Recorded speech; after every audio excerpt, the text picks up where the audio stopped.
The morning Edmund Hale fell from his horse, nobody screamed. That was the strangest part.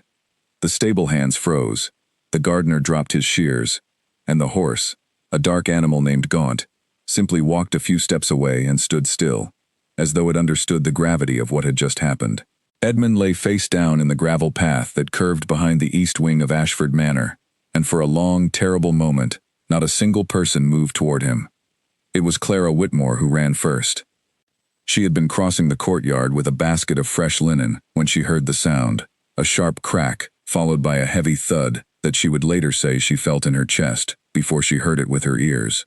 She dropped the basket without thinking, and the white sheets tumbled across the gravel as she sprinted toward the fallen man, her boots loud against the stone. "Your Grace," she said, kneeling beside him, her voice steady, even though her hands were trembling.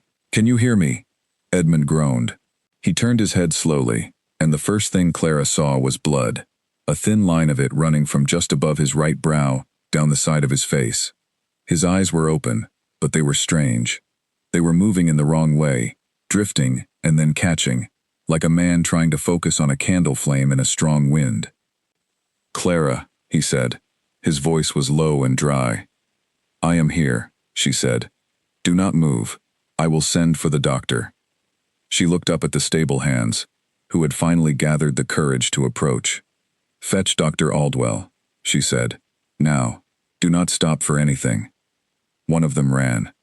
The others stood uselessly until Clara instructed them to bring a flat board from the storage room near the stables, something to carry the Duke on without bending his back. She had read enough in the Manor's extensive library to know that a man who had struck his head on gravel needed to be moved carefully, or not at all until a physician arrived. Edmund lay still, and Clara stayed close beside him, speaking softly, keeping him conscious. "Talk to me," she said. "Tell me what day it is." "Thursday," he said, after a pause that was a half-second too long. "And your name?" "Edmund Gerald Hale, Duke of Ashford," he said, with a faint sound that might have been a dry laugh. "And I am lying on the ground of my own estate, being questioned by my chambermaid." "Yes," said Clara. "And you will answer every question I ask until the doctor arrives." He answered her. The doctor arrived within the hour, a compact and serious man named Aldwell, who had served the Hale family for over 2 decades. He examined Edmund on the ground before agreeing to have him moved, and then directed 4 men to carry him carefully into the house and up to the main bedroom on the 2nd floor. Clara followed at a short distance, watching the doctor's face for any sign of what he was thinking. Dr. Aldwell had an expression that gave away very little, which was either a comfort or a cause for deeper concern, depending on the moment. Edmund was placed in bed.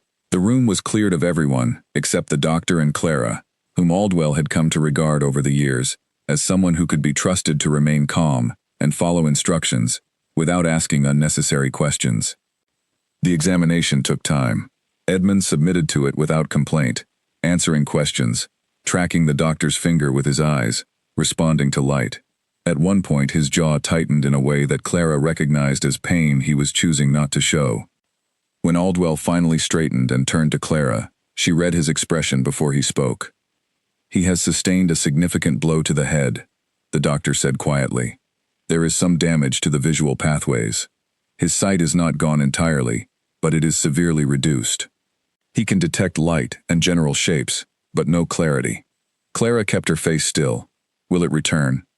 "In my experience," said Aldwell, "with injuries of this nature, and given his age and otherwise strong health, yes, I believe it will return. Gradually, over a period of weeks, possibly a month or 2. However," he stopped. "However," Clara repeated. "I cannot promise that. I believe it. I cannot guarantee it." Clara nodded once. She looked at Edmund, who was lying against the pillows with his eyes open, and pointed toward the ceiling. He had heard every word. "Leave us," Edmund said. Aldwell looked at Clara, who gave the smallest nod. The doctor gathered his bag and stepped out, closing the door behind him. For a moment, the room was very quiet. Light came in through the tall windows, pale and even, the kind of light that tells you nothing about what the day has cost. "He said it will return," Clara said. "He said he believes it will return," Edmund corrected. "Those are 2 different things." "Yes," she said. They are. He was quiet again. Then he said, "Who was in the courtyard when it happened?" "Gorman and the two new hands. The gardener, Fenwick. I was crossing from the laundry." "Did anyone send word to the house before Aldwell arrived?" "No. Everything moved quickly." Edmund was silent for a long while. Clara did not fill the silence. She had known him since she was 9 years old, when her mother had entered service at Ashford Manor as a seamstress, and Clara had been brought along with nowhere else to go. She had grown up in the corners of this house, quiet and watchful, learning its rhythms the way a person learns a language they were never formally taught.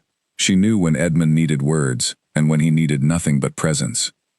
"I want you to do something," he said at last. "Tell me. I want you to tell no one what the doctor said. Not the true account of it." Clara studied his profile. "What do you want me to say instead?" "That my sight is gone. Completely. That the doctor holds little hope for recovery." She was still for a moment. "May I ask why?" Edmund turned his head toward her, and even though his eyes were not quite meeting hers, the intention in his face was precise and clear. "Because in 3 weeks, Vivian Cassell arrives to begin preparations for our wedding. I have been engaged to that woman for 14 months.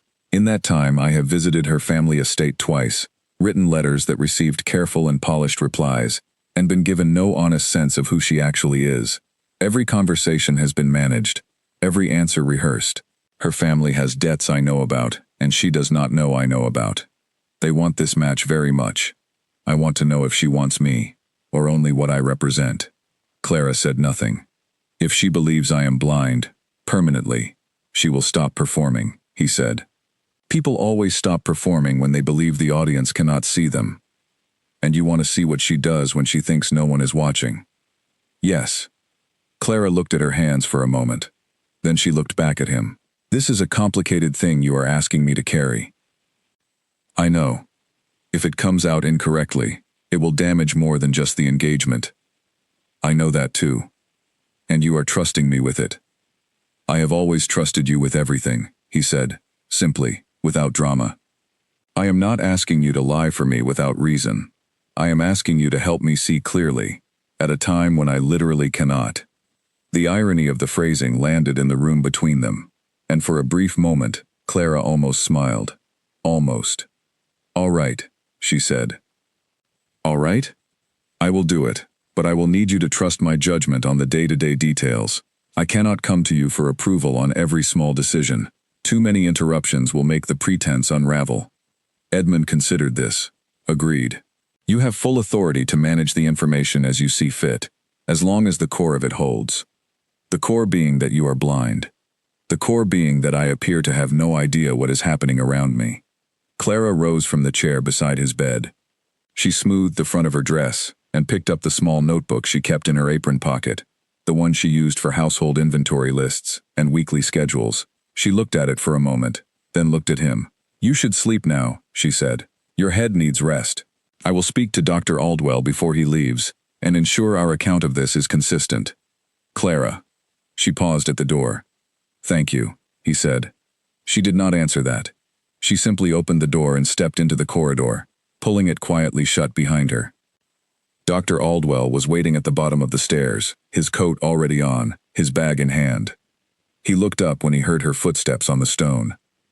"He wants to speak with you before you go," she said.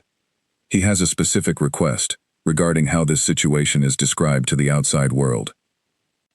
The doctor's expression did not change, but his eyes sharpened slightly. "Oh?" "He will explain it to you himself. I will only tell you that it is his decision, made with a clear mind, and that he is asking for your cooperation." Aldwell studied her for a moment. Then he said, "And you have agreed to participate in whatever this is?" "I have," she said. He nodded slowly and started up the stairs. The days that followed required a careful kind of performance.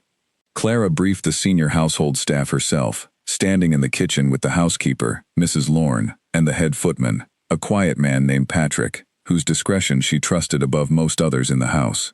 She told them that the Duke's sight had been destroyed by the fall. She told them that Dr. Aldwell had confirmed there was no hope of improvement. She told them that the Duke was managing his grief privately, and that he required calm, routine, and above all, No excessive displays of sympathy, which he would find intolerable. Mrs. Lorne wept. Patrick did not, but he stood very still for a while. "He will need adjustments," Clara said. "We will rearrange some of the furniture in the rooms he uses most, to make navigation easier for him. I will create a system. Nothing dramatic. He is still the same man." "Of course," said Patrick. "And if anyone from outside the house asks, he is recovering in terms of health, but his sight is gone. That is all anyone needs to know." She handled Edmund's physical reality with equal attention. She memorized every path he would need to walk through the manor, and described each one to him in the evenings, not in a pitying way, but in the practical tone she used for everything. 11 steps from the bed to the window, 4 steps right to reach the wardrobe. The sitting room door opens inward, hinges on the left. The library has 1 chair moved 2 feet closer to the window for the light, even though he no longer needed it, because removing all the old habits too quickly would seem strange to any observer. She developed a small set of signals for when other people were in the room. A single light touch on his right arm meant someone was watching. 2 touches meant someone was close enough to overhear. The arrangement of words she used when entering a room told him, within the first sentence, how many people were present and whether they were staff or visitors. Edmund practiced. He was not a man who did anything carelessly. He sat in the dark of his study each evening and practiced moving through spaces by memory. He practiced speaking without instinctively turning towards sound. He practiced the particular kind of patience that blindness required, the waiting for information to come to you instead of reaching for it. "You are quite good at this," Clara said one evening, watching him find his chair without hesitation. "I have excellent instruction," he said. She said nothing to that. What she did not tell him, in those early days, was that she had already begun her own form of watching. She paid attention to the letters that arrived at the manor, not by opening them, but by noting who sent them and when. She listened to what the kitchen staff repeated from the village, where word of the Duke's injury had spread quickly and been embellished enthusiastically. She noted the exact tone of the message that arrived from the Cassell family estate 3 days after the accident. A letter signed by Vivian's mother that expressed deep sorrow and deep commitment to the planned union. Vivian herself sent a separate letter. It was shorter. It said all the right things, in all the right order. Clara read it twice, and then placed it on Edmund's writing table, to be read aloud to him, at his request. He asked her to read it to him that evening. She did, in the same calm, clear voice she used for everything. When she finished, there was a silence. "Her handwriting?" he asked. "Controlled," said Clara. "The kind of handwriting that takes effort." She wrote this carefully, as though she was thinking about what she was writing, or thinking about how it would be received. Edmund leaned back in his chair. "Those are different things." "Yes," said Clara. "They are." He asked her to set the letter aside. She did. Outside the windows of Ashford Manor, the season was beginning to cool. The trees along the south drive were starting to turn, their edges catching the first hints of amber and rust, and the mornings were arriving with a chill that the afternoons could not quite shake. The estate was quiet in the particular way that large houses are quiet when something significant has happened, and everyone inside them is waiting to see what comes next. Clara walked the grounds each day at dawn, before the rest of the house woke fully, taking stock of things. She did not have a name for what she was doing. She was not writing a report. She was not gathering evidence. She was simply paying attention, which was something she had been doing her entire life, because it was the only real power she had ever possessed, and she had learned early that it was more useful than most people understood. On the 14th morning after the accident, she stood at the top of the south drive and watched the light come over the tree line. She could hear the grounds coming to life behind her. Somewhere in the house, Edmund was awake and already moving carefully through rooms he was memorizing by touch and count. In 2 weeks, Vivian Cassell would arrive. Clara turned back toward the house. She had things to prepare. What she had not prepared for, what she had not allowed herself to calculate, even in the most private corners of her own thinking, was the fact that after 14 years of caring for this man from a careful distance, she was about to spend weeks watching someone else try to claim him, and she was going to have to do it without showing, by even the slightest change in her expression, that it cost her anything at all. She walked back up the drive. The house rose before her, stone and glass and old timber, every corridor of it known to her. She straightened her back and picked up her pace. There was work to do. Vivian Castle arrived at Ashford Manor on a Tuesday, in a carriage that was just slightly too well appointed for a country visit, which told Clara something before the woman had even stepped down from it. The carriage was clean to the point of performance. The luggage that followed in a second vehicle was extensive. 2 personal maids accompanied Vivienne, young women who moved with the quick, careful efficiency of people who had been well trained to be invisible, which Clara recognized immediately, because she had spent her own life perfecting the same skill. Clara stood at the front entrance with Patrick and Mrs. Lorne when Vivienne descended the carriage steps. She was exactly as her portrait suggested, which was itself a small kind of warning, because most people were not. She was tall and fair, with light brown hair, arranged with the kind of precision that requires either a very skilled maid or a great deal of personal patience. Her clothes were fine without being excessive.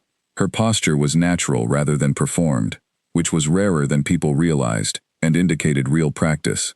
She looked at the facade of Ashford Manor for a moment, before she looked at the people waiting to receive her, and in that pause, Clara caught something. A quick, calculating sweep of the stonework, the windows, the scale of the place. A look that lasted less than 2 seconds, before it was replaced by a warm, open smile. "Mrs. Lorne," said Vivian, extending her hand to the housekeeper. "I have heard so much about you. Edmund speaks of you with great affection." Mrs. Lorne, who was not naturally demonstrative, flushed with pleasure. "Welcome to Ashford, my lady. We are very glad to have you." Clara watched this without expression. Vivian turned to Patrick and thanked him graciously.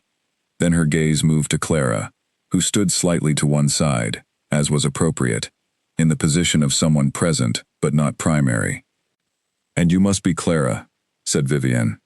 There was warmth in her voice, but it was calibrated warmth, the kind that knows exactly how warm is enough. "Yes, my lady," Clara said. "I am the Duke's chambermaid. I manage his personal schedule and his immediate household needs." "I understand you have been invaluable these past weeks," said Vivian. "Edmund's mother wrote to tell me so." This was the first surprise.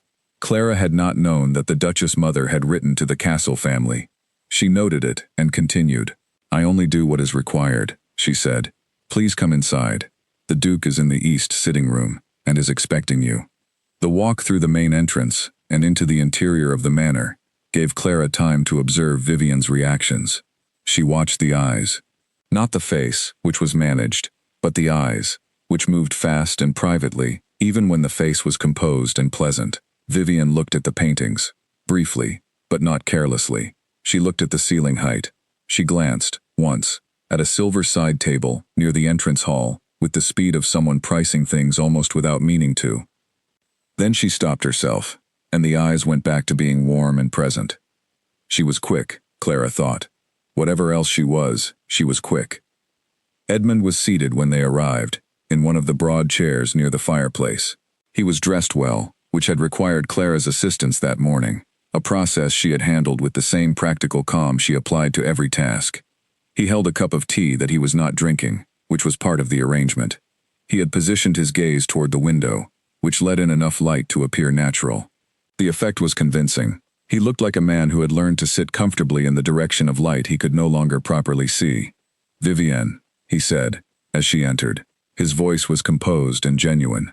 She crossed the room to him and took his hands. "Edmund," she said softly. "I came as soon as the arrangements allowed." "I know," he said. "I am glad you are here." Clara moved to a position near the door, which was her customary place during meetings of this kind, close enough to be useful, invisible enough to be forgotten. She watched Vivian's face as she took in the full reality of Edmund sitting there, eyes oriented slightly off, hands feeling for her hands rather than reaching toward her face. The expression that crossed Vivian's face was complex. There was genuine feeling in it, Clara thought. A real response to seeing someone she had known, altered by something he had not chosen. But underneath the genuine feeling, there was something else. A sort of rapid interior calculation that the warmth of the surface expression was not quite thick enough to cover. It lasted only a moment.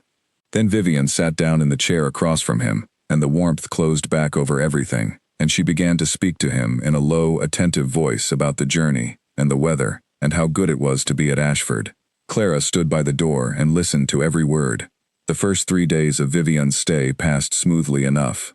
She was a well-organized guest who required little beyond what she brought with her and asked for nothing that caused inconvenience. She was considerate with the staff, or rather, she performed consideration for the staff in a way that produced the same practical result, which was that they liked her immediately. Mrs. Lorne thought she was lovely. Patrick thought she was polite. The kitchen staff thought her maids were pleasant and appropriately grateful for meals. Clara kept her observations to herself. She watched how Vivian behaved when Edmund was present and how she behaved when he was not. The difference was not dramatic. That was what made it interesting. A person with simple intentions or simple ambitions would have shown a larger gap between the two states. Vivian's gap was small and precise. When Edmund was in the room, she was attentive and warm. When he was not, she was efficient and slightly cooler. Not unkind, not careless, just different, in a way that someone who was not looking for it would never see. On the third evening, Clara was passing through the corridor near the small parlor when she heard Vivian's voice from behind the door. It was low but not guarded, the voice of someone who believed they were entirely alone. She was speaking to her personal maid, a young woman named Dottie. Clara stopped. She did not press her ear to the door. She did not need to. The corridor carried sound well, and Vivian was not whispering.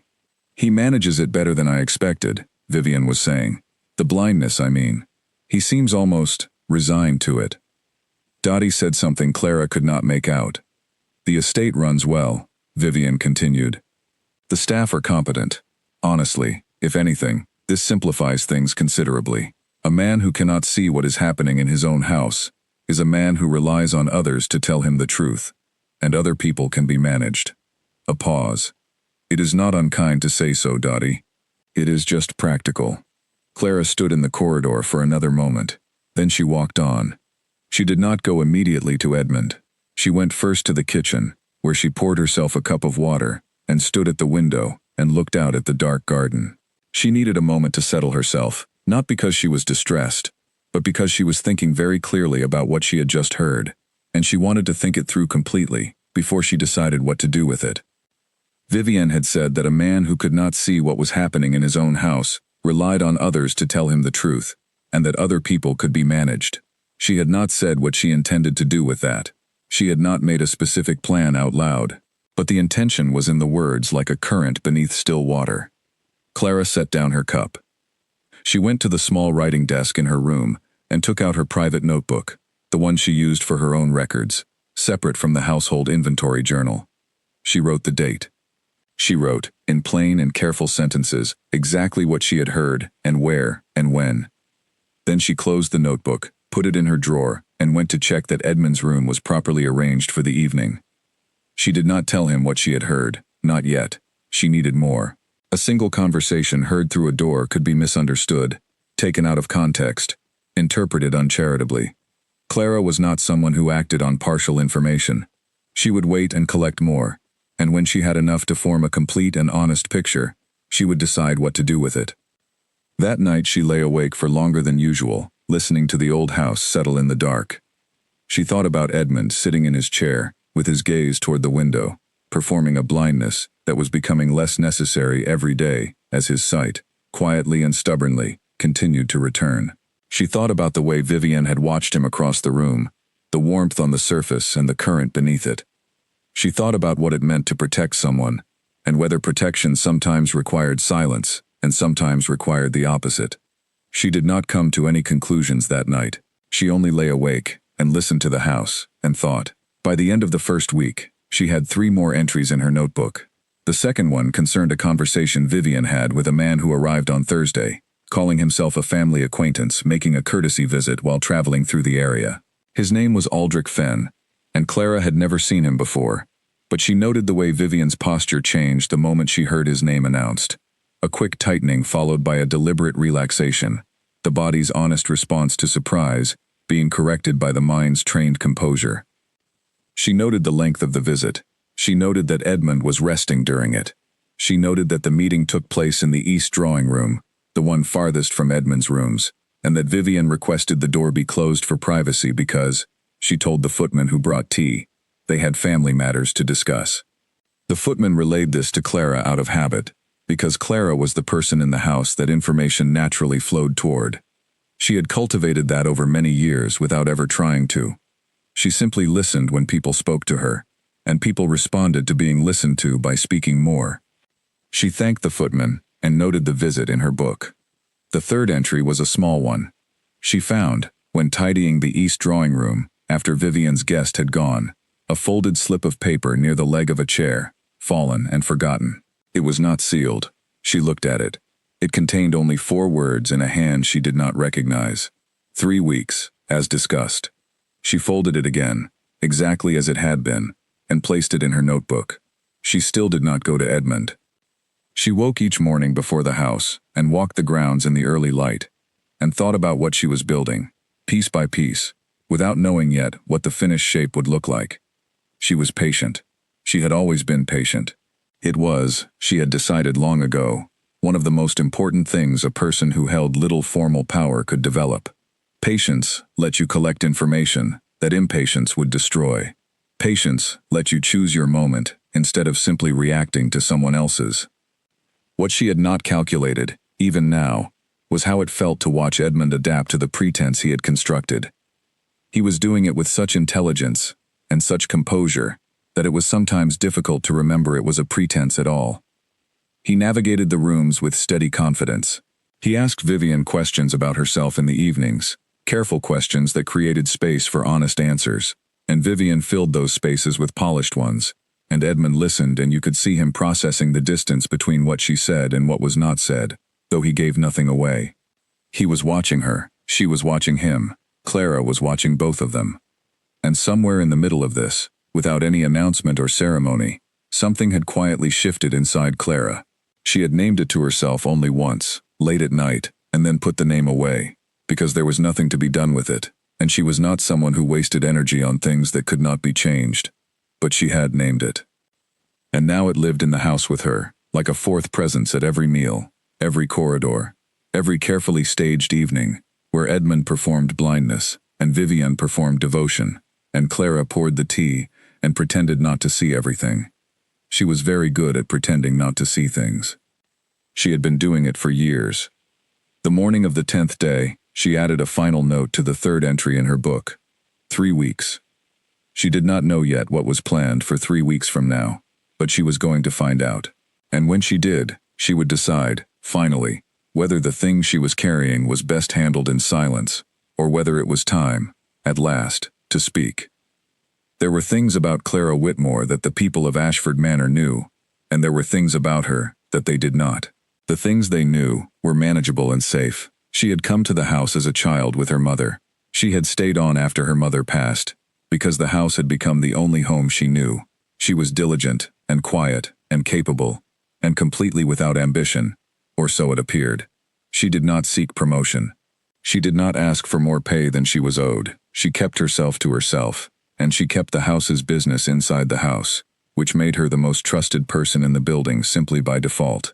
What the people of Ashford Manor did not know was the interior of her.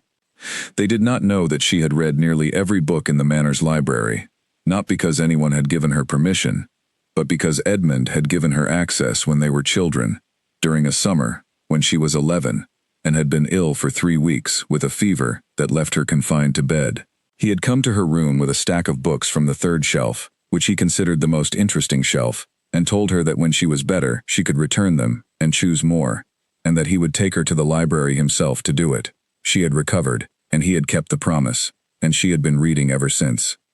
They did not know that she could do calculations in her head, faster than most men could do them on paper, a skill she had developed, not out of need, but out of habit, because she had spent so many years managing the household's daily inventory, that numbers had become as natural to her as breathing. And they did not know, not anyone in that house, not even Edmund himself, that she had spent the past several years watching him with a closeness and a quality of attention that had nothing to do with duty. She had tried, at various points, to decide what to call it. She was not a person who had much patience for imprecision, even in her own interior life. She knew what it was. She had known for some time. She simply did not say it, because there was no point in saying things that had no possible use, and this particular thing was the most useless information she could imagine. He was a duke, she was a chambermaid. The distance between those two facts was not a gap that could be stepped across. It was a canyon, and pretending otherwise was the kind of thinking that belonged to stories, not to actual lives. Clara was interested in actual lives, so she kept it to herself, the way she kept most things, and she went on managing his world with the same careful efficiency she had always applied to it, and she did not think about it more than was necessary. Except that now Vivian Cassel was in the house, and now the thing Clara did not talk about was suddenly louder than it had ever been, which was inconvenient. On the 12th day of Vivian's visit, Edmund summoned Clara to his study after dinner. This was not unusual. He often did in the evenings, ostensibly to go over household matters, but in practice to talk, because Edmund was someone who needed to process things out loud occasionally, and Clara had always been the person he processed things with. "How is she settling?"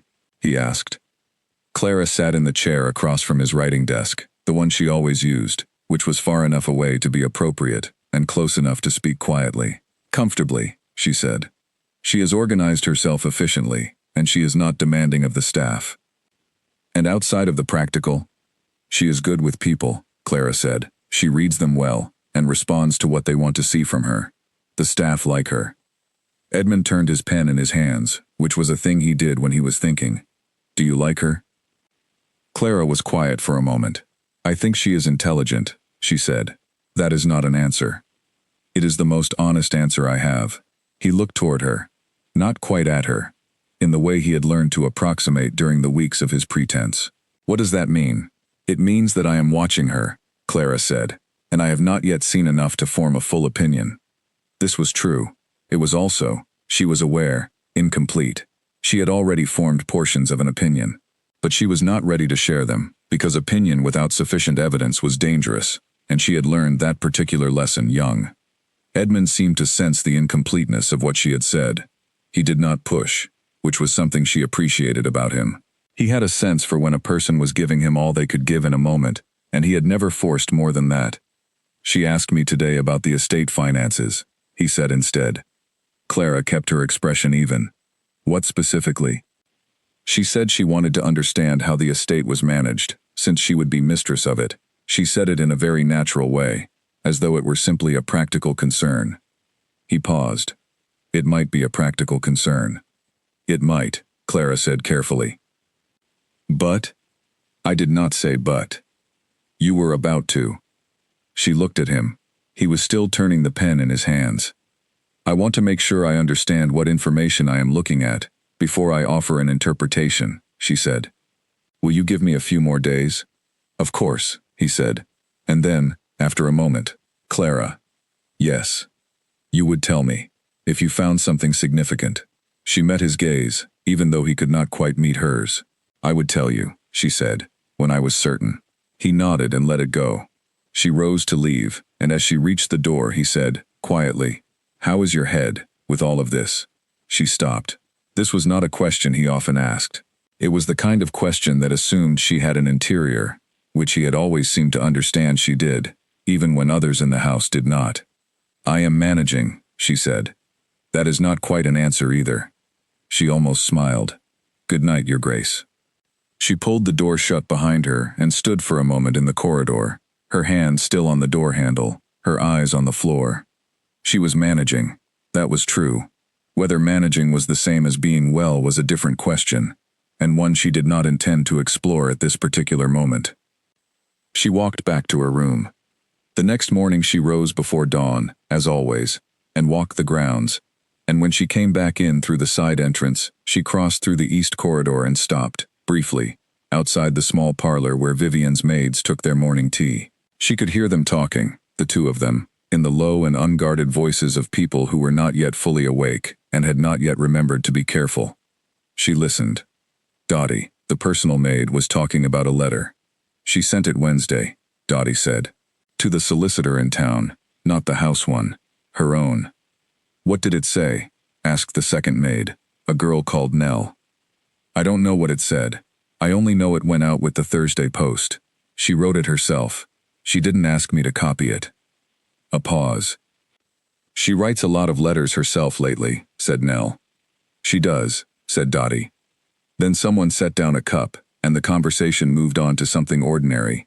And Clara walked away from the corridor with another piece of information, and her face completely still. She went to her room. She opened her notebook. She wrote down the date, and what she had heard, and the word solicitor. Then she sat for a moment with the pen in her hand and thought about the slip of paper she had found in the east drawing room. 3 weeks, as discussed. She thought about Vivian, asking Edmund about estate finances in a natural and practical way. She thought about the private letter, sent not to the household solicitor who worked for Edmund, but to a separate one, Vivian's own. She thought about all of this together, the way you look at pieces of a puzzle and wait for the shape to emerge. It was emerging. She was not ready to bring it to Edmund yet, but she was close. She closed her notebook and put it in the drawer and went to begin the morning preparations for the house, moving through the corridors in the early quiet, with the same measured pace she always kept, her face settled and clear, carrying the weight of what she knew, with a steadiness that came not from being unfeeling, but from being very practiced at the discipline of not showing what she felt. This was, she had always understood, both her greatest strength and the thing that cost her the most. She unlocked the kitchen and began the day. The note arrived on a Thursday morning, tucked inside a delivery of fresh flowers from the village florist, which was itself unusual, because Ashford Manor had its own grounds with more than enough flowers for the house, and orders from outside florists were not typical. Clara signed for the delivery herself, as she signed for most things, and she noticed immediately that the arrangement was not the kind the florist made for decoration, but the kind assembled quickly to conceal something, the blooms arranged loosely, without the usual care. She waited until she was alone in the flower room, before she looked more carefully. She found it under the second layer of stems, a small envelope, sealed, with no name on the front. She did not open it. She was not in the habit of opening things that did not belong to her. But she held it for a long time, thinking about whose it might be, and who had sent flowers to a house that did not order flowers. She thought about the timing. She thought about Aldrich Fenn, who had visited 2 weeks ago and stayed 40 minutes, and said almost nothing. She thought about the note that had read 3 weeks, as discussed. She put the envelope in her apron pocket. She arranged the flowers in the entry hall, where they would be noticed by anyone passing through, which meant Vivian would see them. She watched from the corridor as Vivian came down the stairs that morning and glanced at the flowers in the hallway, a glance that was slightly too practiced to be truly casual, and then moved on to breakfast. That afternoon, Clara placed the envelope on Vivian's dressing table when Vivian was in the garden with Edmund. She told Dottie, who was in the next room, that there had been a delivery for Lady Vivian included with the morning flowers, and Dottie thanked her, without particular interest. Clara went back downstairs. She went to the east sitting room, which was currently empty, and she stood at the window and watched Edmund and Vivienne walking together in the garden below. She could not hear them from this distance. She could only see them, the two figures moving slowly along the garden path, Edmund with his hand resting carefully on Vivienne's arm, navigating the path with the deliberate steadiness of someone who had memorized every turn. He was still performing. He was still, each day, producing the behavior of a man without sight. She knew, because she had spoken with Dr. Aldwell quietly 3 days ago, that Edmund's vision had returned considerably more than anyone outside the two of them was aware. Aldwell had reported it to her in a few careful sentences during a brief meeting in the village, where she had gone under the pretext of household errands. Edmund could see shapes and general movement now. By Aldwell's estimate, within another 2 weeks, his sight would be nearly complete. He had not told her this himself. She had not expected him to. He had committed to the pretense, and he was seeing it through, and he trusted her to be managing her side of things without requiring daily reports. That trust was well-founded. She was managing. She was managing more than he knew. In the garden, Vivian laughed at something Edmund said. It was a light, genuine sound. Clara heard it faintly through the glass. She watched them for a moment longer, then turned away from the window. She had 3 days, she estimated, before whatever Vivian was arranging would become something she could not ignore. 3 weeks, as discussed. The first delivery had come on the 3rd day of Vivian's 2nd week. She did not know what the note in the envelope had contained, but she had a reasonable sense of direction. She went back to her notebook that evening. She read through everything she had written, beginning to end. She read it twice. Then she put the notebook in the pocket of her dress. the one with the deeper pocket that she used when she was carrying things she did not want set down. She was not going to wait until she had everything. She was going to go to Edmund now, tonight, with what she had, and she was going to lay it out for him the way she laid out everything, clearly and without drama, and she was going to let him decide what came next. She had delayed long enough. She had told herself it was caution. She had told herself it was the need for certainty. But sitting by the window with her notebook and being honest with herself, as she always eventually was, she understood that part of the delay had been something else. Part of her delay had been the terrible, small, private hope that perhaps she was wrong, that perhaps Vivian was what she performed, that perhaps the gap between the surface and the interior was narrow enough to be forgiven, and Edmond would choose the life that was already arranged for him, and it would be a reasonable life, and Clara would continue in her place beside it, close enough to be of use, and far enough away to be safe. She had hoped that, and it had not been caution, it had been fear. She closed the notebook. She did not have the luxury of fear right now. She had a man who was trusting her with something important, and she had information that he needed, and she had held it long enough. She went down the corridor and knocked on the door of his study. He answered immediately. He had been awake. She could tell by the sound of his voice that he had been sitting in the dark thinking, which was something he did when he was working through something. "Clara," he said. "I need to speak with you," she said. "Tonight. I have been waiting to be certain, and I believe I am certain now." A pause. Then he said, "Come in." She opened the door and stepped inside, and pulled it carefully shut behind her. She sat down across from him and opened the notebook on her lap, and she began to tell him everything. It was late when she finished. She had spoken for a long time, and he had listened without interrupting, which was difficult for him, she could tell, but he managed it. He sat very still while she spoke, and his face did not change much, but his eyes, which were oriented toward her now with more accuracy than at any point in the past weeks, were doing a great deal of work. She showed him the entries in her notebook. She told him about the conversation through the parlor door. She told him about the visit from Aldrich Finn, and the note in the drawing room, and the private letter to the outside solicitor, and the flowers that were not really flowers. She told him everything in order, without interpretation layered on top, just the facts as she had recorded them, clean and precise. When she was finished, she closed the notebook and waited. Edmund was quiet for a long time. Then he said, "The solicitor." "Yes," Clara said. "She is setting something in motion before the wedding. That is my reading of it. I do not know the specifics, but the pattern suggests a financial arrangement of some kind, something she is establishing before she is legally bound to the estate, and therefore before she needs permission. And Finn. I believe he is connected to the arrangement. I do not know in what capacity." Edmund stood up from his chair and walked to the window. He stood there with his back to her, and she watched the set of his shoulders in the low light of the room. "I was hoping," he said quietly, "that I was wrong about her." Clara said nothing. "I thought I might be too suspicious. I thought the whole thing, the pretense, the watching, might have been the behavior of a man who had been careful so long he had forgotten how to trust." "You were not wrong about her," Clara said, "but I want to be clear that what I have brought you is evidence of intention, not of a completed act. She has not done anything irreversible yet." He turned back toward her. "Yet. Yet," she agreed. "Which means there is still time to stop it, before it becomes something that cannot be undone." "Yes," said Clara. He looked at her, truly looked, and she understood in that moment that his sight had returned much more than he had told her, because the quality of that look was not the approximation of a man who could see shapes and movement. It was the focused, complete attention of a man who could see her clearly. She did not look away. "You waited to bring this to me," he said. "Why?" She had known he would ask this. She had been ready for it. She gave him the honest answer. "I was not certain, at first, and then I was holding out for the chance that I might be wrong." "Why did you want to be wrong?"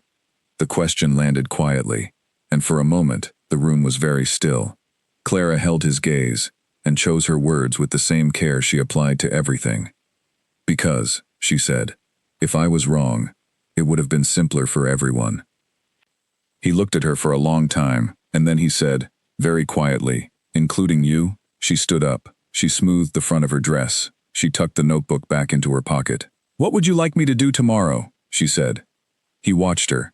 And he understood, she could see that he understood, that she was not going to answer that question tonight, and that pressing it would be wrong. He had always had a sense for that. "Nothing tomorrow," he said. "I need a day to think." "All right," she said. She walked to the door. "Clara." She paused with her hand on the door frame. "Thank you," he said. "For all of it. For every piece of it." She stood in the door frame for a moment without turning around. "Good night, Your Grace," she said. And she stepped out into the corridor and pulled the door closed quietly behind her, and stood in the dark for just a moment, one hand still resting against the wood of the door, her eyes open on the empty hallway in front of her, not seeing it. Then she straightened. She walked back to her room. She sat on the edge of her bed, and she stayed there for a while in the quiet, not writing anything, not planning anything, just sitting. Tomorrow was going to require everything she had. She needed to rest. The day after Clara's late-night account to Edmund was, on its surface, entirely ordinary. Vivienne came down to breakfast at her usual time. Edmond was already in the sitting room, as he often was in the mornings, listening to one of the house staff read the morning correspondence aloud, a habit Clara had established for him at the beginning of the pretense, and which had become a natural part of the house's rhythm. Vivienne joined him, kissed him lightly on the cheek, and sat with her tea. Clara watched from the corridor. She had positioned herself there, under the pretext of directing a footman about the arrangement of a side table, which she had already directed correctly the day before, but which no one else would notice. She stood with her back partly to the sitting room door, and her attention entirely on what was happening inside it. Edmund was performing still, but there was something different in him this morning, a stillness that was more controlled than usual, a quality of attention that was pitched slightly higher than the relaxed watchfulness of the previous days. She doubted Vivienne would notice it. She doubted anyone would notice it except Clara, who had spent a significant portion of her life reading this particular man. He was thinking hard. He was deciding something. After breakfast, Vivienne mentioned that she intended to write some correspondence before lunch, and went to the small writing room off the east corridor. Clara noted the time. She did not follow. She went instead to see Mrs. Lorne about linen inventory, which was a real task, and gave her a legitimate reason to be moving through the house. It was Patrick who found her, just before noon, in the hallway outside the linen room. "Mr. Barden is here," Patrick said quietly. "He arrived a few minutes ago. He says he has an appointment with Lady Vivienne." Clara kept her face neutral. "Did he give a card?" Patrick handed her one. The name on it was not Barden. The name was Fenn, Aldrich Fenn, with an address in the city she recognized as a professional address, a street where solicitors kept offices. So he was not just a family acquaintance. He was, in some professional capacity, Vivienne's representative. "Put him in the east drawing room," she said. "Tell Lady Vivienne he has arrived. Use the exact words, 'Your visitor has arrived.'" Patrick nodded. He was accustomed to her specific instructions. Clara went to find Edmund. He was in the library, which was his habit in the mid-morning. She entered quietly and closed the door. "Fenn is here," she said. "He is being shown to the east drawing room. Vivienne is going to him." Edmund's jaw tightened, briefly. Then it relaxed. "How long do I have?" "A few minutes." "Is there a way to hear what is said in that room?" Clara thought for a moment. The dressing room off the guest bedroom shares a wall with the east drawing room. The ventilation space between them carries sound if you are close to the wall and the room is quiet. He stood. "Show me." She led him through the house quickly, using the servants' corridor rather than the main one, and brought him up to the guest bedroom by the back stairs. The room was unoccupied. She crossed to the dressing room door, opened it, and pointed to the section of wall to the right of the narrow wardrobe. He moved to it and stood close, his head slightly tilted, listening. Clara stood in the doorway between the bedroom and the dressing room and listened too. For the first minute there was nothing but the muffled sound of movement from the room below, then voices. Vivienne's voice was precise and low. Fenn's was slightly louder, the voice of someone accustomed to being heard. "The papers," said Fenn, "can be filed with the county office before the month is out, provided you give me the final authorization." "And the estate account arrangement?" Vivienne asked. "It would become active the moment you are legally married." The redirected portion would route through the secondary account I established, and from there it becomes a matter of management. Your husband would need to specifically examine the quarterly statements to identify the discrepancy, and given his current situation, that seems unlikely. A pause. He is not an inattentive man, Vivian said. He cannot see the statements, Fen said, simply. He has people who read things to him. Then those people would need to be replaced, eventually, with people of your choosing. Another pause, longer this time. Not immediately, Vivian said. I do not want any disruption before the wedding. We keep everything steady until then. After the wedding, we have time. Clara stood very still. She was aware of Edmund beside her, and she was aware that he had heard every word, and she was watching his face without watching it, in the peripheral way she had developed over years of being nearby without being visible. He was completely still, not the stillness of shock. The stillness of a man who has confirmed something he already suspected and is now deciding what to do with the confirmation. Below them, Fen said something about timing. Vivian answered briefly. Then there was the sound of chairs, and the conversation moved into something lower and less distinct. Edmund stepped back from the wall. He looked at Clara, and this time his eyes met hers with full, clear, complete precision, and she understood without any doubt that his sight was entirely restored. He had been seeing her, seeing all of them, fully, for some time. Neither of them said anything about that. All right, he said quietly. I have enough. What will you do? He was quiet for a moment. Then he said, Nothing today. I am going to do exactly what I have been doing for the past 3 weeks. I am going to continue the pretense for a few more days. I need to let her believe everything is proceeding as she intends. Clara nodded. And Fen? He will leave this afternoon, I assume. He has delivered what he came to deliver. Let him go without incident. And the papers he mentioned? They are not filed yet, Edmund said. We have time, but not much. He turned and moved toward the bedroom door with a steadiness that had nothing to do with performance. He walked like a man who could see exactly where he was going, which was true in more ways than one. Clara, he said, at the door. Yes. You said something last night. About wanting to be wrong because it would have been simpler. She waited. Simpler for whom? He said. She looked at him. He was watching her with the calm, patient attention he used when he wanted to understand something completely, rather than quickly. For the house, she said.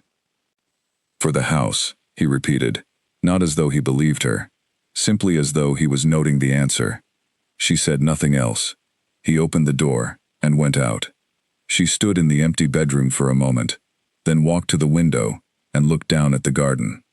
The morning was bright and cool, and the trees along the south path were deep in their autumn color, amber and rust and dark gold, the kind of day that looks beautiful on the surface and carries a chill underneath. She thought about the word simpler and the way he had repeated it. Then she went back downstairs and returned to her work. Fen left at 2 in the afternoon, as she had expected. She watched his carriage move down the south drive from the upstairs landing window. He did not look back at the house. She noted the time in her notebook. Then she went to prepare for the afternoon, and the evening, and whatever was coming next. She had stopped hoping she was wrong. Now she was focused entirely on making sure the right thing happened, whatever that required.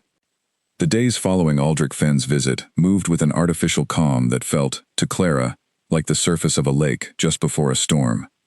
Everything appeared exactly as it had been. Vivian took her morning tea with Edmund in the sitting room. She walked the garden in the afternoons. She spoke to the staff with the same careful warmth she had maintained since her arrival. She wrote letters at her desk in the East Corridor writing room, and she sealed them herself, and she handed them to the footman for the post, with a natural ease that showed no awareness of being observed. But Clara noticed that Vivian had begun to ask questions about the estate's management with slightly more frequency, not obtrusively, not in a way that would seem unusual to anyone not already watching for it. She would mention something to Mrs. Lorne about household accounts in passing, a light query framed as interest, the kind of thing a future mistress of a house might ask out of natural curiosity. She asked Patrick once about the schedule for the estate's quarterly reviews, again lightly, again framed as someone who wanted to be prepared for her future responsibilities. Clara wrote each instance down. She also noted that Edmund had, with increasing subtlety, begun to change the quality of his pretense. He was still performing blindness. He still oriented his gaze in the slightly unfocused way he had learned, still moved through rooms with measured care. But she had begun to catch moments, very brief ones, when his performance slipped by a fraction, when his eyes tracked a movement with too much precision, or when he turned towards something before it made a sound. These were moments that only she would catch, because only she knew what to look for, and she was watching him with the same microscopic attention she gave to everything. He was ready to end it. She could feel that in him. He was holding the performance together by discipline alone, because he had decided to wait, and he was someone who did what he decided to do. On the 17th day of Vivian's visit, Clara found the letter. She had not been looking for it. She had been in the East Corridor writing room, tidying the writing table, which was one of her regular tasks, gathering used paper for the wastebasket, and ensuring the inkwell was full for the following morning. It was Vivian's writing room, but Vivian was in the garden, and Clara moved through the space with the efficiency and invisibility she always applied to rooms in her care. The letter was not sealed. It was not finished. It was sitting under the edge of a book on the corner of the table, as though it had been set aside during composition and forgotten. Clara would not normally have read it. She would have straightened the paper and left it where it was and moved on. But she saw the name in the first line, and she stopped. The name was Edmund's. She stood for a moment and looked at the letter and made a decision. She read it. It was addressed to Vivian's mother. It was 3/4 written, the last lines trailing off where Vivian had evidently stopped, perhaps intending to return to it. The early portions were about the visit, about Ashford Manor's size and condition, about the staff. Then there was a paragraph that was different in tone from the rest, more clipped, more direct. It said that the situation was more manageable than anticipated.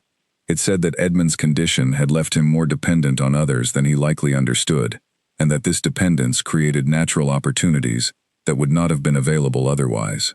It said that the arrangement with Fen was proceeding according to plan, and that the timing was good, and that once the wedding had taken place, things would move quickly and quietly.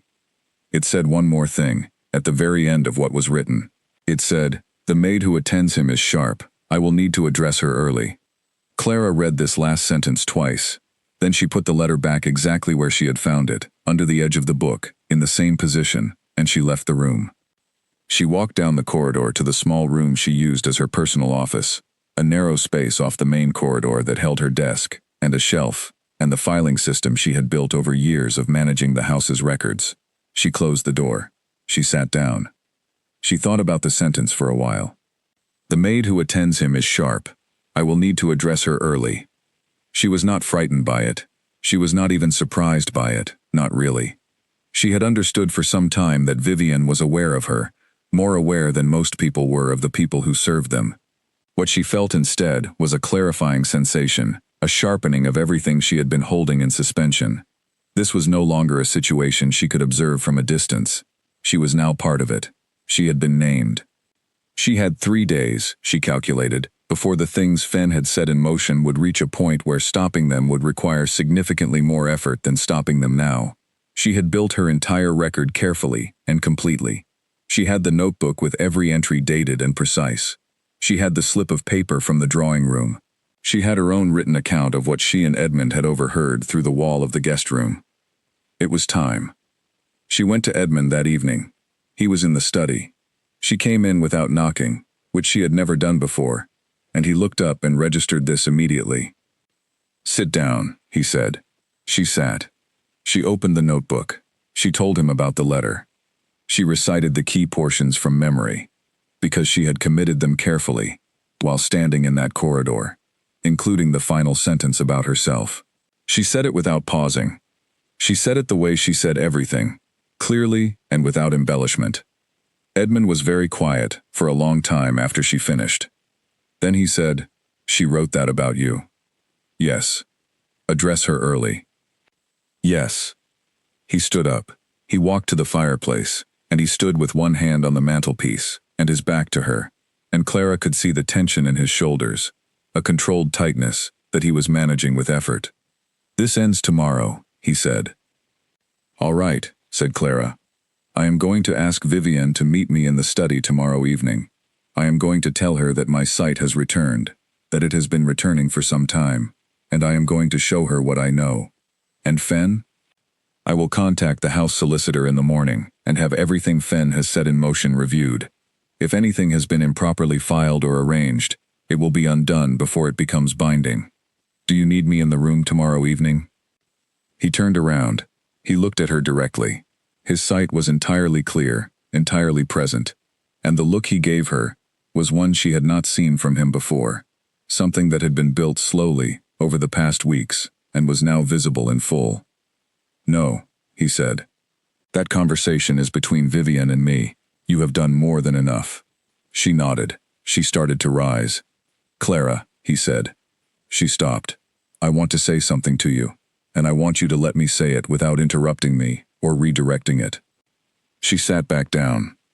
He moved away from the fireplace and came to sit in the chair across from her, the chair she always sat in when she came to speak with him, and he leaned forward with his forearms on his knees and his hands loose, and looked at her carefully. You have carried this by yourself for weeks, he said. You gathered every piece of it alone. You held it when it would have been easier to bring it to me immediately. You stayed steady through something that I now understand cost you more than you let me see. And tonight you came to me and told me everything, including the part where she named you as someone to be removed. Clara said nothing. I have trusted you all my life, he said, in the way that a person trusts someone who is simply part of their world. But I think I have understood something in the past few weeks that I should have understood sooner. What you do, what you are, is not simply a function of where you stand in this house. It is something much larger than that, and I have been too comfortable with a particular arrangement to examine it honestly. She looked at him. She kept her face calm, but she was listening very carefully. I am not going to say something foolish or sudden tonight, he said. I am not going to say something that catches you unprepared, because you have never done that to me and I will not do it to you. But I am going to ask you to wait, not long, just until this is resolved, and then I want to have a different conversation. The room was very quiet. Clara looked at her hands for a moment. Then she looked back at him. A different conversation about what? She said. He did not look away from her. About whether the arrangement of this house reflects what is actually true. She sat with that for a moment. Then she said, I will wait. He nodded. She stood and left the room, and walked down the corridor, and stood outside her own door for a long time, before going in, her hand flat against the wood, her breathing steady. She had been carrying a great many things for a very long time. She was still carrying them. But something had shifted, very slightly, in the balance. She went inside, and she did not open her notebook. She sat by the small window of her room, and looked at the dark garden and the night sky above the tree line, and she was quiet for a long time, not thinking, not planning, just sitting. Tomorrow was going to require everything again. She was ready. Edmund Hale had always been a man of careful preparation. He did not do impulsive things. He did not make decisions in the heat of a moment that he would regret in the cool of the next morning. He had been this way since childhood, which Clara had observed firsthand, having been present for a significant portion of that childhood, in the background of the rooms where it unfolded. He planned things. He thought them through. He waited until the ground was solid before he stepped onto it. But there was a difference, she had always understood, between a man who was careful because he was cautious, and a man who was careful because he respected the weight of consequences. Edmund was the second kind, and it was this, more than almost anything else, that she trusted about him. He spent the morning after their conversation in the library, which was what he did when he was preparing for something. He sent no messages and received no visitors. He asked Patrick to arrange a private meeting with the house solicitor for the late afternoon, providing no explanation, and Patrick, who was accustomed to not requiring explanations, arranged it without comment. Clara managed the house through the morning, with the same quiet efficiency she always maintained. She directed the staff, managed the kitchen schedule, reviewed the linen inventory she had started the previous day, and answered 3 separate questions from Mrs. Lorne about preparations for the following week. She did all of this with her full attention, because she believed in doing things with full attention regardless of what else was happening, and because it was the best protection she had against the anxiety that was moving quietly under the surface of everything she did. Vivian came through the main corridor mid-morning, in a pleasant mood, spoke briefly to Mrs. Lorne about the flower arrangements in the dining room, and then went to the east writing room. Clara noted the time. She did not go near the East writing room. The house solicitor arrived at 4 in the afternoon. His name was Gregory Farr, a solid and unhurried man who had managed the estate's legal affairs for many years, and who regarded Ashford Manor with the proprietary affection of someone who had helped maintain it. Clara greeted him at the door and showed him to the study. Edmund was already inside. She closed the door on them and did not listen. She had already done her part. What happened in that room was for Edmund and Farr alone. She went instead to the kitchen and made tea, which she did not need, and stood at the counter for a few minutes, thinking about the evening. Edmund had told her he wanted to speak to Vivian alone. She had agreed. But she knew that the conversation would change the shape of the house significantly, and she was thinking about what came after, the part that was harder to plan for. She was thinking about what she had said the night before. "I will wait."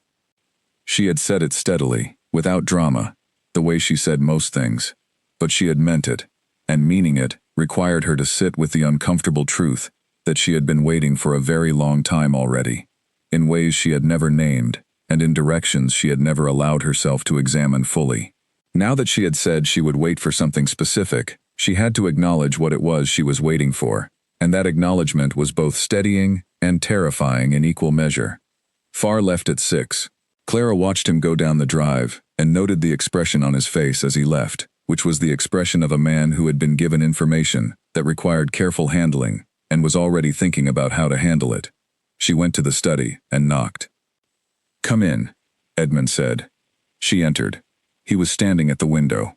Outside, the evening was turning the sky a deep, clear blue above the trees.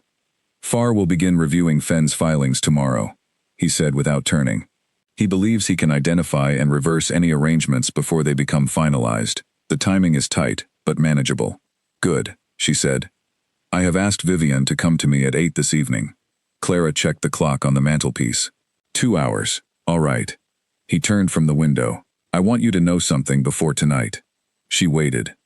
"Whatever happens in that room this evening, whatever Vivian says or does, the outcome is already decided. I am not going to this meeting uncertain. I decided yesterday. The engagement is ending tonight." Clara nodded once. "And after tonight," he said, "when the house has had a few days to settle, I want to have the conversation I mentioned." She looked at him. In the low light of the study, with the evening coming in through the windows, he looked very much himself, not performed, not managed, just present. "I know," she said. "Is that all right?" She looked at him for a moment longer than was strictly necessary. "Yes," she said, "it is all right." He nodded. She left the room and went to supervise the preparation of a light supper for the household, which required her attention and gave her something to do with her hands for the next 2 hours. At 10 minutes to 8, she positioned herself at the far end of the corridor that led to the study, under the pretext of reviewing a delivery schedule she had brought with her on a small clipboard. She was not going to listen at the door. She was not going to intercept the conversation.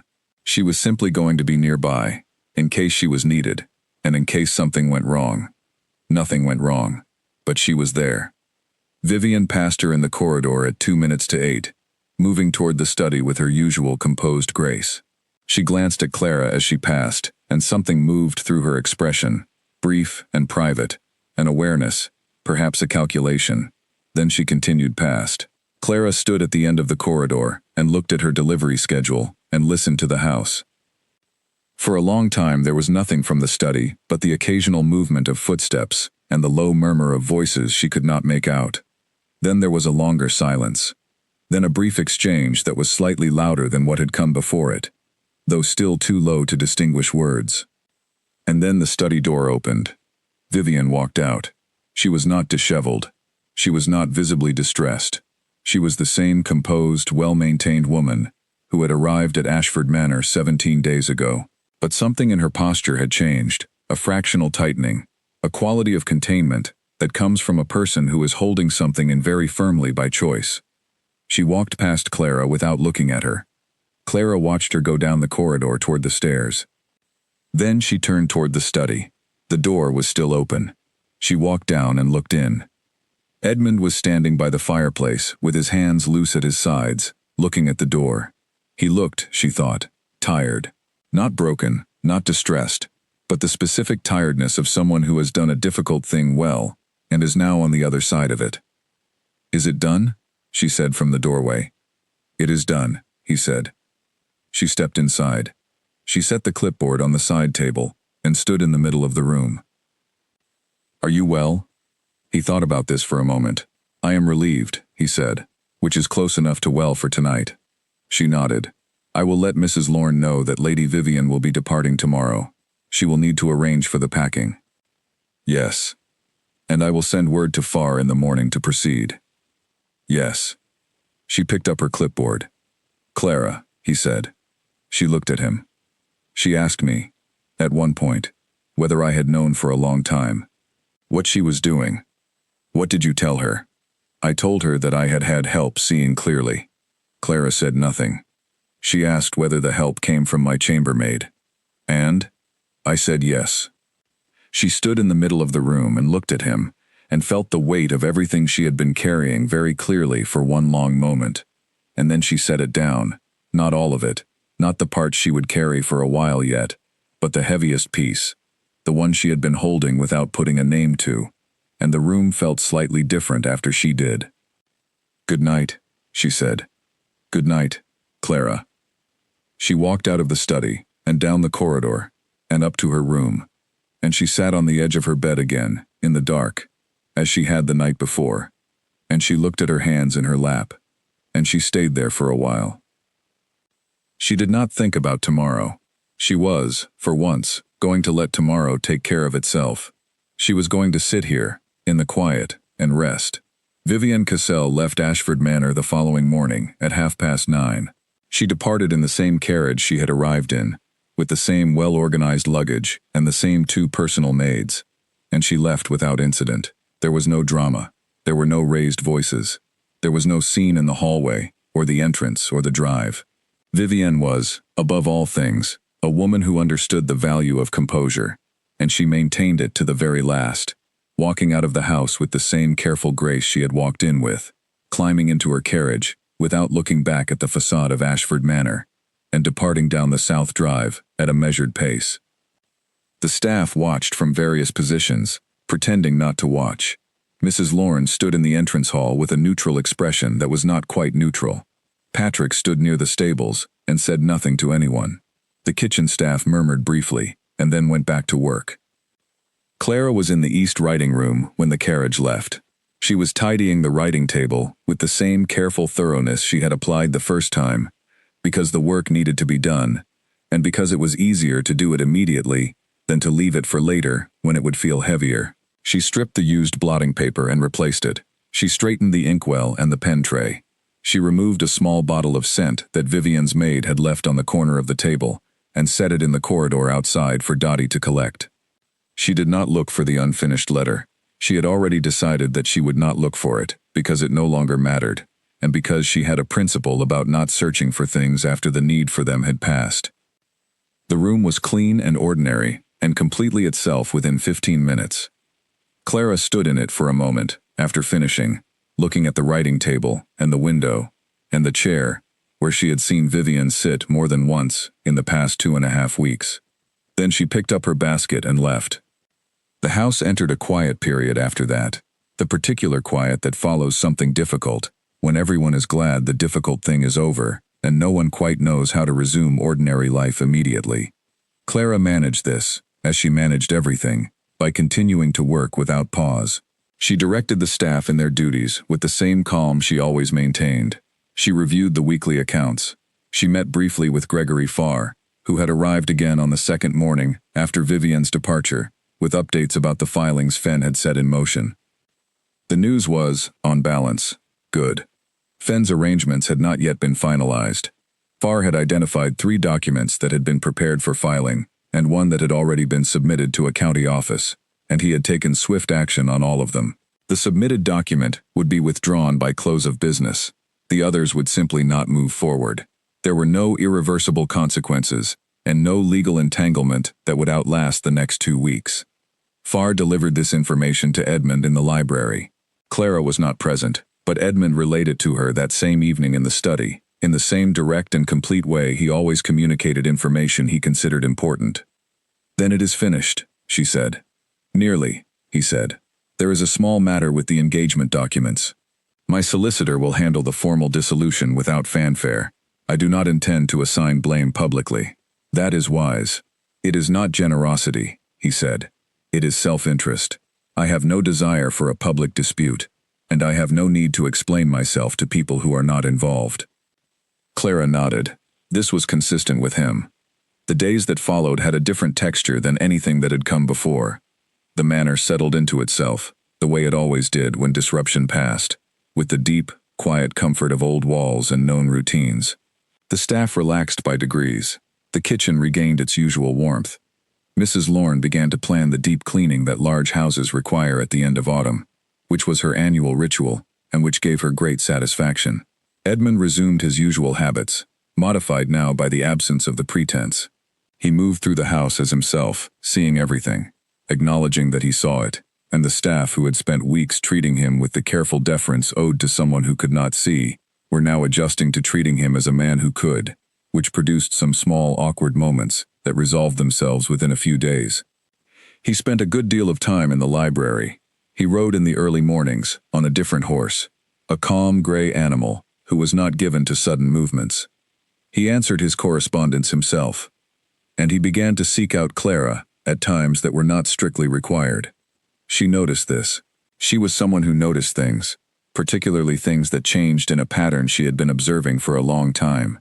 He came to her office on a Tuesday morning to review the winter preparation list, which he had never done before, because winter preparation was entirely her domain, and he had always trusted her with it completely. He came to the kitchen on a Thursday afternoon, which was so unprecedented that the cook nearly dropped a pot.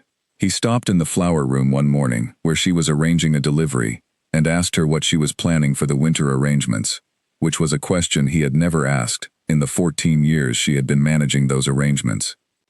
Each time, the conversation ranged beyond the immediate pretext. He asked about what she was reading. She told him. He told her about something he had read the previous evening. She responded. He told her a story she had not heard from a journey he had taken the previous spring. She told him one she had never told anyone from a winter when she was 16, and her mother had been ill, and she had managed the household alone for 3 weeks, without telling anyone that her mother was too unwell to help. He listened to this last one with the focused, complete attention he gave to things he considered important. "Why did you not tell anyone?" he said. "Because I could manage it," she said, "and because if I told someone, they might have decided the situation required a solution that I would not have chosen." He looked at her for a long moment. "You have been managing things alone for a very long time." "I have been managing things," she said. The alone part was a circumstance, not a choice. He was quiet for a moment. Then he said, "Is that still true?" She looked at him across the work table, where the winter flowers were half arranged.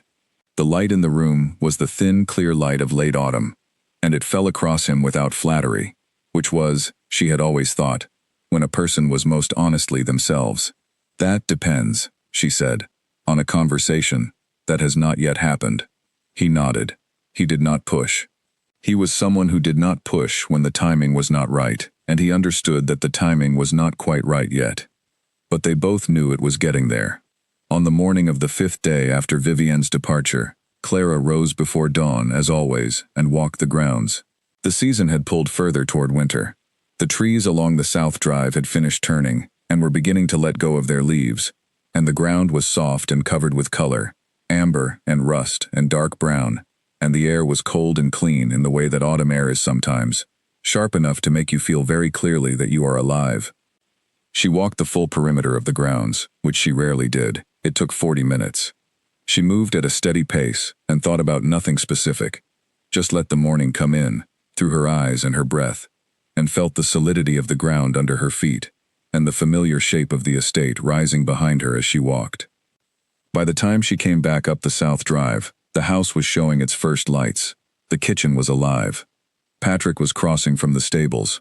Somewhere inside, the sound of the early morning routine was beginning, the sound she had lived inside for most of her life, known and ordinary, and deeply, quietly her own. She paused at the foot of the front steps. She thought about what she had said, about waiting. She thought about a conversation that had not yet happened. She went inside. She changed out of her outdoor coat and put on the dress she wore for mornings, the plain gray one that meant work, and she went down to the kitchen to begin the day. She directed the morning schedule. She checked the coal supply. She spoke to Mrs. Lorne about the deep cleaning calendar. At 8:30, Edmund came down. He came to the kitchen doorway first, which he almost never did, and looked in at her where she was reviewing the household book at the kitchen table. She looked up. "The garden," he said. "When you have a moment." She closed the household book and rose. They went out through the side door, the one that opened onto the smaller, enclosed garden off the east wing, which was quieter and more private than the main south garden. The morning was cold and bright. Their breath was faintly visible in the air between them. Edmund walked beside her, not behind her, not ahead, but beside, which was itself already a different arrangement than the one they had kept for years. "I want to say something," he said. She kept walking. "Then say it." "You are the most capable person I have ever known," he said. In the same straightforward way he said things he considered simply factual. "You are more intelligent than most people give you credit for, and more perceptive than most people are capable of being, and you have spent years making things work for other people, for this house, for me, without anyone formally acknowledging what that costs, or what it is worth." She said nothing. "I have been aware of this for some time," he continued, "but I have been comfortable, which is the particular blindness that requires no accident to create, and no doctor to diagnose." She stopped walking. He stopped too. She turned to look at him. He was looking at her, directly, with full and complete attention. "I want you to stop managing this from the outside," he said. "I want you to be part of what you have been holding together. Not as a function, not as the person everyone relies on from a particular distance. I mean something more than that, and I think you know what I mean, and I am saying it plainly, because you have always been honest with me, and I have decided it is time to be equally honest with you."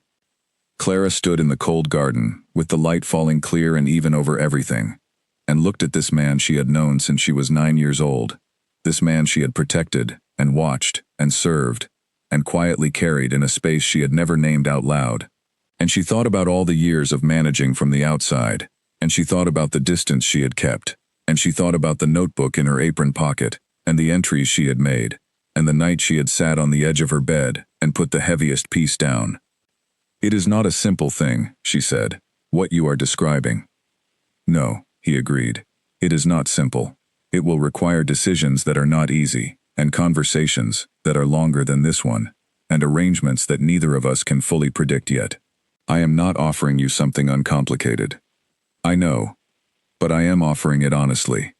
She looked at him for a long time. The garden was very quiet around them. A few leaves fell from the far tree, slow and unhurried, and landed on the path between them. "I will need you to be patient with me," she said. "I am not accustomed to being seen." "I know," he said. "I have not always done it well. I intend to do it better." She was quiet for another moment. Then she said, "All right." He did not reach for her hand or make any dramatic gesture, because neither of them were dramatic people, and this was not that kind of moment. He simply nodded, once, as though they had agreed on something practical and important, which they had. They walked the rest of the garden path side by side, in the cold, clear morning.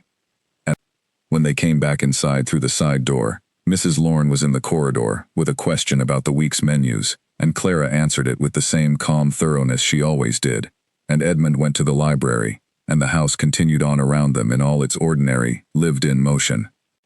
But something had settled, the way houses settle after long winters, quietly and solidly, into a new and better understood alignment. Clara went back to the kitchen table and opened the household book where she had left off. She picked up her pen, and she began to write. The weeks that followed the end of the engagement were, on the surface, quiet. The kind of quiet that does not carry dread, but carries instead the slow, deliberate pace of things that are moving in the right direction. Clara managed the house, as she had always managed it, and Edmund attended to his estate, as he had always attended to it, and between these two ordinary facts, something new was finding its shape without rushing. They talked more than they had before, not always about anything significant. Sometimes about the book she was reading, or the estate account review he had finished, or the village matter Patrick had mentioned. But the conversations were different in quality now. More even, with less of the formal distance that had been the invisible architecture of every exchange they had ever had. The distance was not gone entirely. It was a habit of many years, and habits do not dissolve in a matter of weeks. But it was thinner than it had been, and she found that she was less automatically managing the space between them and more simply present in it. This was, she discovered, harder and easier simultaneously. Harder because she had spent so long managing everything from behind a particular wall that being asked to step in front of it required active and conscious effort. Easier because the effort was, for the first time, directed towards something she actually wanted, rather than away from something she was protecting herself from. Gregory Farr visited twice more in the weeks that followed, first to confirm that all of Fenn's arrangements had been successfully reversed, and second, to handle the formal dissolution of the engagement documents. Both visits were brief and professional. Edmund handled them with the same settled composure he brought to everything. There was no public statement, no announcement, no social drama.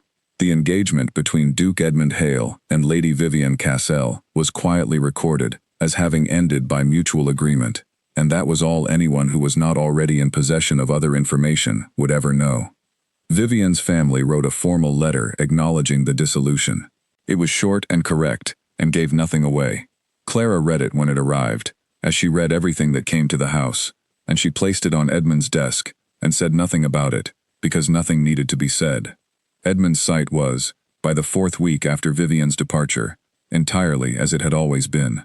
He had confirmed this to Dr. Aldwell in a brief visit to the village surgery, and Aldwell had expressed quiet satisfaction that his original prognosis had been correct, and that was the end of the medical chapter of the story.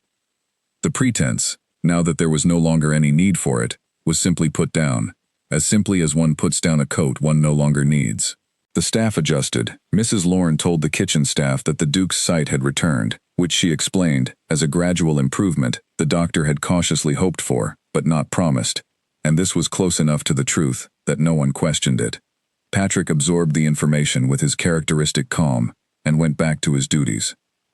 The story that circulated in the village and among the local families was that Edmund Hale had suffered a serious injury, recovered his sight over time with the assistance of skilled care, and in the process determined that his engagement was not suited to continue. This story, being fairly accurate in its broad lines, required very little maintenance to remain credible. On a Friday afternoon in early winter, Clara was in the library returning a book to the 3rd shelf, the shelf Edmund had always considered the most interesting, when he came in and sat down in the chair by the window. She finished what she was doing, and then came to sit in the chair across from him, which was the chair she had been sitting in for most of her life when she came to this room to speak with him. He had a letter in his hand that he set on the side table between them. "From a man in the city," he said. "He is interested in discussing a position with the estate's management board. He was recommended to me by Farr." "What kind of position?" "Advisory. Someone to review the accounts and the estate operations from an outside perspective.